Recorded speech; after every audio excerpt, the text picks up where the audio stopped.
Assalamu alaikum. Hello guys. Are you good? I think you are absolutely good. In this video, I am going to share you how can you start speaking in English.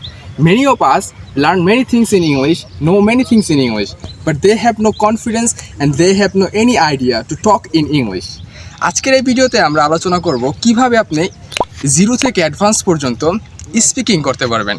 আপনার নিজ দেশের হোক কিংবা বিদেশের যে কোনো কারোর সাথে কিভাবে খুব সহজে আপনি স্পিকিং করতে পারবেন। সর্বপ্রথম আপনাকে স্পিকিং শিখতে হলে আপনাকে ইংরেজির বেসিক বিষয়গুলো জানতে হবে, যেরকম tense, model verbs, parts of speech এবং ভার্ব, সাবজেক্ট, এগ্রিমেন্ট।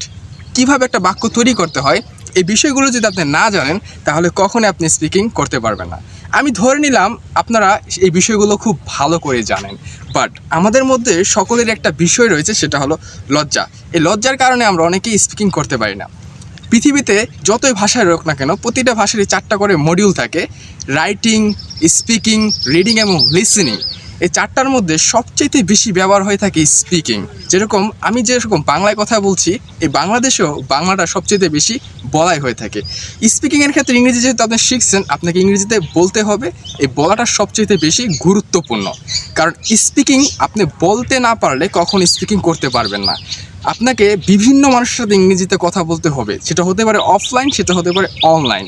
যেটা আপনি স্বাচ্ছন্দ্য বোধ করেন সেটা আপনাকে ব্যবহার করতে হবে, তাহলে আপনি স্পিকিংয়ে খুব দ্রুত ভালো কিছু করতে পারবেন। কিন্তু প্রশ্ন হলো আপনি কিভাবে শুরু করবেন। আশা করি আমি মনে করলাম আপনি স্পিকিংয়ে একেবারে দুর্বল, আপনার মধ্যে আত্মবিশ্বাস নাই, কোনো কিছুই নাই। আপনি যেটা করতে পারেন, আপনার যেহেতু মোবাইল ফোন আছে, সেই মোবাইল ফোনের ক্যামেরা আপনি চালু করতে পারেন। প্রতিদিন 1 মিনিট 2 মিনিট করে আপনি ইংরেজিতে স্পিকিং করতে পারেন।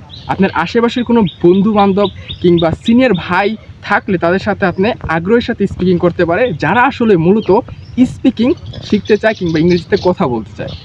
ভুলেও তাদের সাথে কথা বলবে না যারা আপনার সাথে সবসময় অনুৎসাহিত করে, অনুপ্রেরণার বিপরীতে। অতএব তারপরে আপনি ঘরের বাইরে আপনাকে আসতে হবে। আপনি আপনার মোবাইল ফোন নিয়ে ঘরের বাইরে স্পিকিং করতে পারেন, অর্থাৎ সেটা ভুল হোক আর সঠিক হোক সেটার উপরে আপনি কখনোই ফোকাস দিবেন না। সবসময় আপনি চেষ্টা করবেন আপনার স্পিকিং বলার ক্ষেত্রে আপনি সবসময় বলতে পারবেন, সবসময় বলার চেষ্টা করবেন, এবং ধারাবাহিকভাবে আপনি অবশ্যই একটা সময় আপনি বড় এবং সেমিনারের সামনে আপনি ইংরেজিতে কথা বলতে পারবেন।